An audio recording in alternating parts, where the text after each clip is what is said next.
ดีครับผมเนกฟิชชิ่งเรียลลิตี้นะครับคลิปนี้ผมก็พาเพื่อนๆนะครับมาตกปลาที่บ่อสลิดกันเหมือนเดิมนะฮะทริปนี้ก็หวังว่านะครับจะมาหาปลาช่อนไซส์โลให้เจอนะครับหลังจากที่เพื่อนๆได้ติดตามนะฮะคลิปของ Fishing Reality ของเราเนี่ยแล้วก็มาตกปลาที่บ่อสลิดเนี่ยหลายรอบแล้วยังไม่เคยได้ไซส์โลเลยหวังว่าวันนี้จะหาไซส์โลให้เจอยังไงก็อย่าลืมกดไลค์เป็นกำลังใจให้ด้วยนะครับก็วันนี้เนี่ยผมจะมาตามหาปลาไซส์โลนะครับเพราะฉะนั้นแล้วขึ้นสายใหม่นะนี่สายที่ผมเลือกใช้นะครับเลี้ยวโกนี่ตัวนี้เลยนะครับผมไม่มีขายนะครับถ้าอยากซื้อสายตัวนี้นะครับก็ร้านค้าอุปกรณ์ตกปลาทั่วไปนะครับเข้าไปสอบถามได้เลยนี่แบบนี้เลยนะครับจะเล่นของใหญ่ต้องใช้สายที่มั่นใจ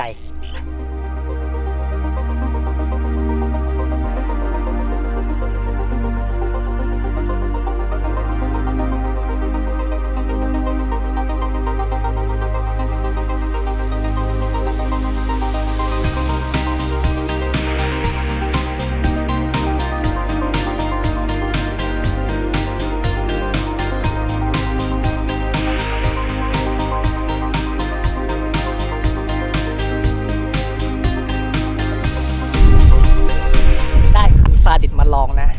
เดี๋ยวไปดูกันว่าผมจะซาดิสพอหรือเปล่า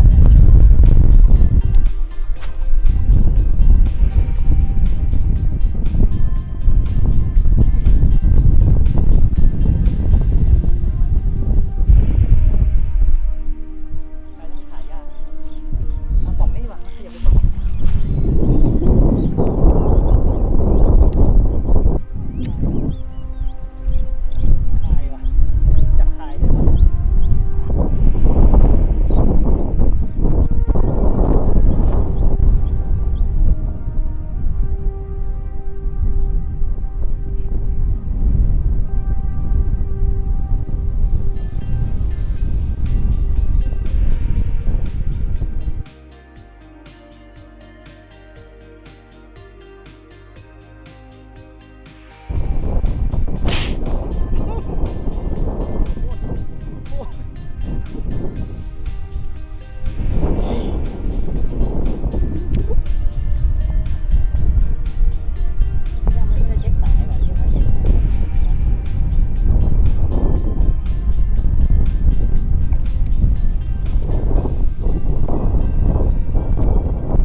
คันซาดิสยกลอยไซส์นี้ยกลอยครับผมไซส์ไม่โตไอตัวโตวัดหลุดหมดตัวเด็กๆโอเคนะครับถึงจะไซส์เล็กนะแต่เราก็ต้องให้เครดิตเขานะเพราะเขาเป็นนักสู้เหมือนกันโอเคเดี๋ยวเราปลดตัวที่จะปล่อย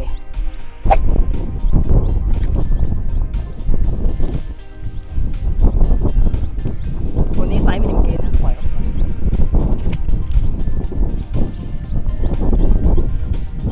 โอเคครับเดี๋ยวไปดูตัวต่อไปกันเลย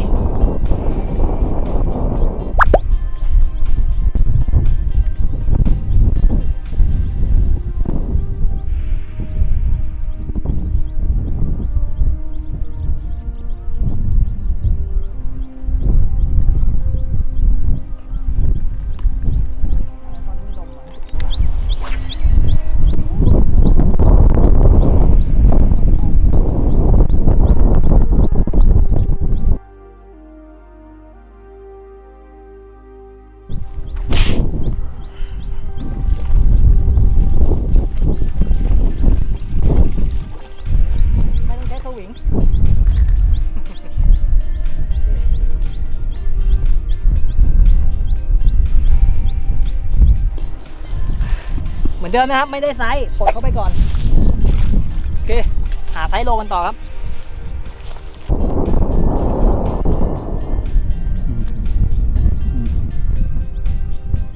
ไม้นี้แหละ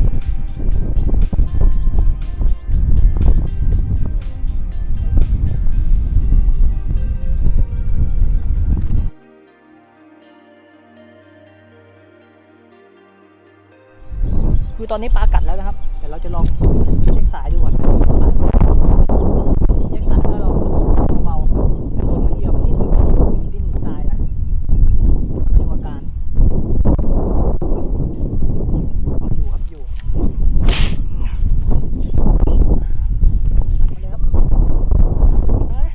ซาดิโปไหมล่ะ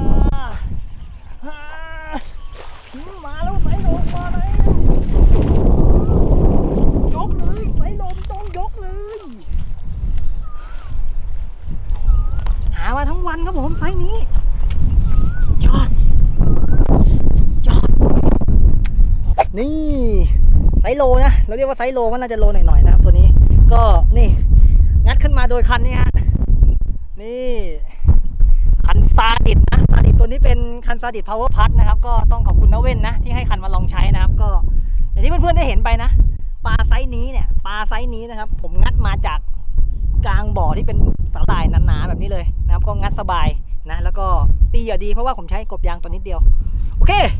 ปลาไซส์สวยเจอจนได้ไซส์โล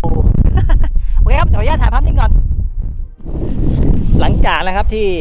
ได้ตัวใหญ่ขึ้นมาแล้วนะก็เมื่อกี้นะเดี๋ยวอาจจะมีน้องๆคอมเมนต์ถามมานะว่าแบบตกอะไรยังไงนะเมื่อกี้ก็ดูในคลิปเลยก็คือหมายอย่างเงี้ยหมายลกๆอย่างเงี้ยเห็นไหมสภาพลกๆนี้นะก็ต้องเป็นกบยางหมายมันลกหมายมันแน่นด้วยขยะเนี่ยแต่ว่าปลามันกัดไปแล้วทำยังไงเราถึงจะประคองปลากลับขึ้นมาได้นะครับอันนั้นมันต้องขึ้นอยู่ที่ชุดสายแล้วก็คันที่ดีนะเพราะว่าปลากัดเนี่ยไม่ยากเท่าเอาปลาขึ้นนะครับโอเคหาตัวต่อไป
นอกจากนะครับคันจะ power lift ดีแล้วนะครับงัดปลาได้ดีแล้วงัดกระเด็นนะเราเรียกว่างัดกระเด้งแล้วส่งเหยื่อนะน้องๆดูนะครับรอบคูลูราโด DC นะครับที่น้องๆได้ดูคลิปที่พี่รีวิวไปนะครับวันนี้ก็เอามาลองใช้กับปลาช่อนนะแล้วก็ปรับเป็นโหมดเลขหนึ่งนะครับเพราะว่าเราตีกบยางนี่เป็นเหยื่อที่จุดศูนย์ถ่วงมันต่ำมันไม่ค่อยต้านลมเราก็เลยสามารถตีได้ไกลแล้วก็คันที่ปลามันดีดดีมาดูแอคชั่นนะขวดก็ไม่ได้แรงอะไรมากดูระยะเลยครับน่าจะมี 50-60 เมตรครับเลยลงพัดสายนะเราต้องค่อยๆนะค่อยๆปรับใช้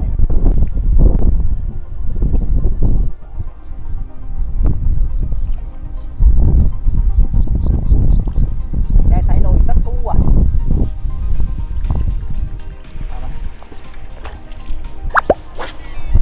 ปลาเหรอโอ้ยสายกูจะโค้งไปไหนเนี่ยมาเดียวแบบไปสายอุ้ยได้ฮันแน่อยู่เปล่าฮันแน่ได้ปลาแล้วนี่ไงโอ้ย จุดออโต้เลยเฮ้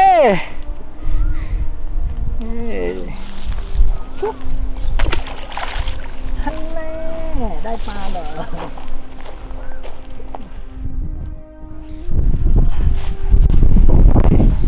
สำหรับวันนี้นะครับเราก็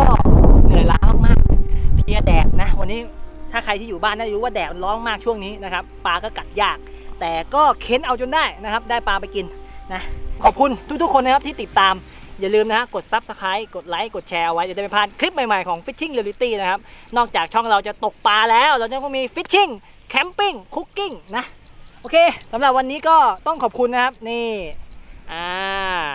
คันซาดิสพาวเวอร์พัทนะเห็นเขาบอกว่ากำลังจะวางจำหน่ายเร็วๆนี้นะครับยังไงได้มาเทสวันนี้ก็อย่างที่เพื่อนๆเห็นในคลิปงัดกระเด้งจริงๆนะครับงัดแบบไม่เสียดายของเรียกว่าอย่างนี้นะครับเพราะว่าเป็นคันที่ราคาไม่แพงจนเกินไปนะครับแล้วก็การใช้งานเนี่ยที่เพื่อนๆเห็นเลยวันนี้ผมถือใช้ทั้งวันนะถือได้ตีได้สบายนะครับโอเคขอบคุณมากๆ